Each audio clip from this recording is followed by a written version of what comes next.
That's what I thought in the beginning anyway. But then I heard this song called Here Comes Santa Claus, and it goes, hang your stockings and say your prayers, 'cause Santa Claus comes tonight.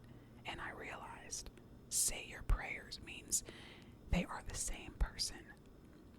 It's just that most of the year, Jesus is naked except for his little rag and his thorn hat, and then on Christmas, he puts on his good red suit. My grandmother stared at me in disbelief, and then she glanced up at my mother as if to say, this is all you're doing. You could just about see those words right there in her eyes, but my mother didn't catch the look because she was struggling to open a can of tuna at the counter.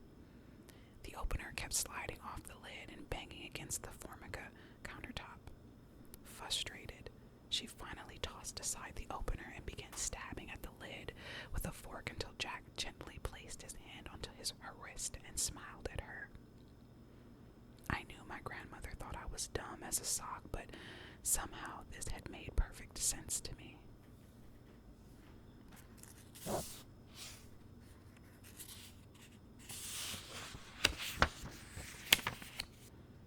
It wasn't like I actually sat down and figured the whole thing out, but my beliefs had evolved over time. One piece of false information layered on top of another until I came to my incorrect and extremely sinful view of Christmas. Darkly, I thought of all of the wordy, bossy letters I had mailed to Jesus. Long lists of products that I wanted and where they could be purchased. I'd even lied to him once and said, my brother says he doesn't want anything and I can have whatever ration you were going to give him, so could I have an above ground pool? You weren't supposed to lie, and I had lied to the very man who made up the rule about not lying. I cannot even think about how furious these letters must have made him. He's busy building goats and rocks and air, and I'm pestering him and lying. Jesus, I realized, must hate me. Sitting on my grandmother's lap, as she explained that Jesus and Santa were two entirely different people with very different careers, I felt something drain out of me. Joy was bleeding away, being replaced with a kind of cottony confusion and a disappointment that seemed to have a physical weight like stones. What else did I believe that was wrong? Once my grandmother was convinced that I was clear on exactly who was standing beside the tree, she allowed me to jump off her lap and run out to see him. I heard her say to my parents, "What a funny, funny child," as I left the room. It was 2 days before Christmas. My parents and grandparents sat in the kitchen around the table drinking Singapore slings and snacking on appetizers my mother had extracted from cans. My big brother was safely stored away in his bedroom, doing the unimaginable. I found myself alone in the living room with the twinkling Christmas tree and Santa, formerly Jesus, standing right beside it. I dragged one of the chairs from the dining table over to the tree and climbed up on the seat. Standing, I was now eye to eye with Santa. The sparkling blue eyes were so clear and bright that I was entranced. They looked like real eyes taken out of a real person and put inside the doll. It was amazing, mesmerizing. And the beard and the lips and just his whole face, it was all so real. Standing now with my face just inches from the stuffed Santa, I was trembling with emotion. Did it even matter whether he was Jesus or Santa, when one thing was certain? He was all mine. I leaned forward and kissed him on the cheek. His waxed skin felt warm and soft, not hard and cold like plastic, but silky like a candle. I took a sniff. He even smelled like a candle. I leaned forward again, and this time I kissed Santa on the lips. A startling, nearly electric sensation shot through me, and I quickly looked over my shoulder to make sure nobody was watching. I knew that Jesus was watching. Carolyn said he saw everything, but I also knew it didn't matter what Jesus thought, since I was already going to burn in hell for all of the time.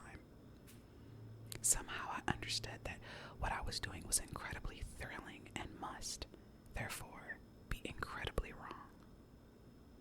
But I was safe. The grown-ups were still in the kitchen, and I could hear them laughing. My grandmother's high-pitched, delighted squeal. "Oh, you don't mean it." I kissed Santa again, and this time I stuck my tongue out and swiped it across Santa's lips. I didn't know why I did this, and the action surprised me. Kissing was something you did with your lips, not your tongue. So what made me do that? I did it again, sliding my mouth all over Santa's. I licked his upper lip, his lower lip, the corners of his mouth. I licked and licked and licked because not only did Santa smell like a delicious candle, he tasted like one too. My heart was pounding when I was overwhelmed with new and astonishing sensations and desires.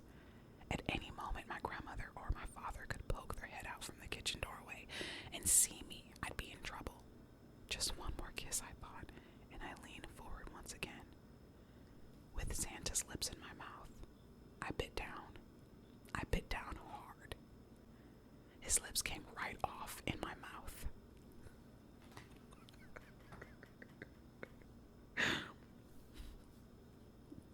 Shocked. Shocked and unsure of what to do now that I had Santa's lips entirely in my mouth. Instinct took over and I started to chew. I chewed the lips and they dissolved almost to nothing. They were, I realized happily, exactly like one of my favorite candles, wax soda bottles filled with liquid. I moved to the right where his plump red cheeks presented an impossibly tempting round knob. I bit clean off his face, leaving a gaping hole with what appeared to be styrofoam beneath. I chewed and swallowed. A bit off his chin and then I bit off his chin and then I went for his ear. But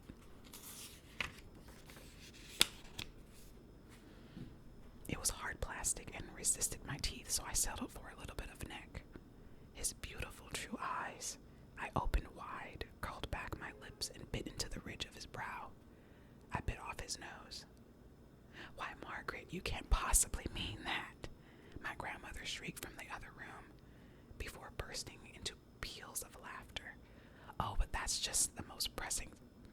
That's just the most precious thing I've ever heard in my life." And it was this, the sound of my grandmother's laughter, that lifted me out of my love mist, my strange new hunger, that made me pull away from Santa and look at him again with fresh, clean eyes.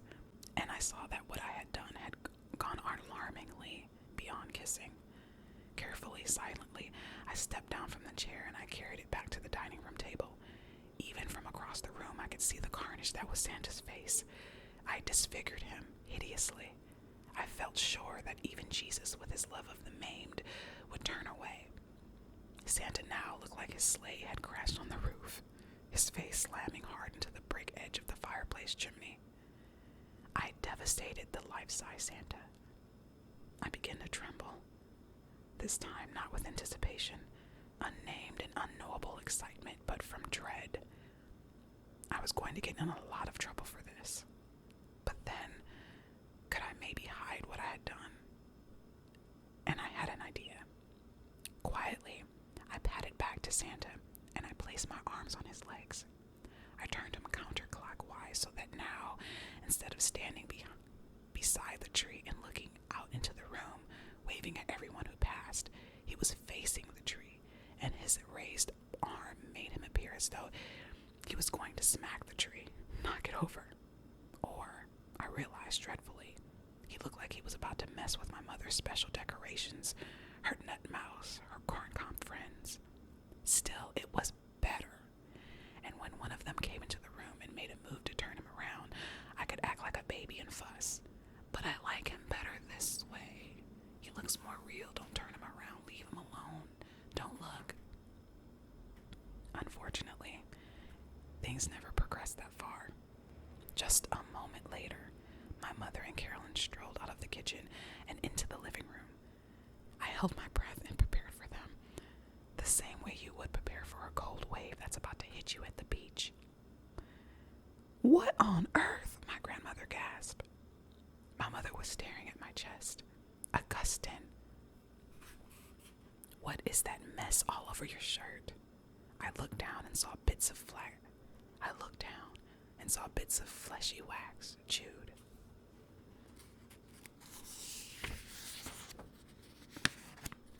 White hairs, tiny shreds of lip all down the front of my shirt. My mother lowered herself onto her knees and began to inspect my shirt, brushing the curious crumbs onto her open hand and examining them. My grandmother, I knew without being able to see, was standing before Santa. Her complete silence told me she had seen Santa's face. My face was hot and I knew it was bright red. Why wouldn't Carolyn say anything? The mangled face had shocked her mute.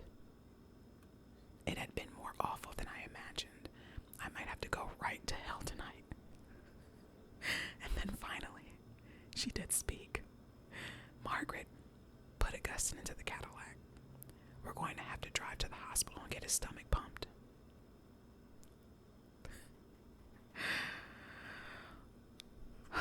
Oh boy. I think that's where I'm going to leave it. What will happen to Augusten, little Augusten? I guess we'll see next time, huh? Okay. Well, if you like this, please remember to like this video and subscribe to my channel so you could be here and get alerts all the time, and this could be broadcasted to a wider audience. Anyways, I hope this was relaxing to you, and I hope you enjoyed the story.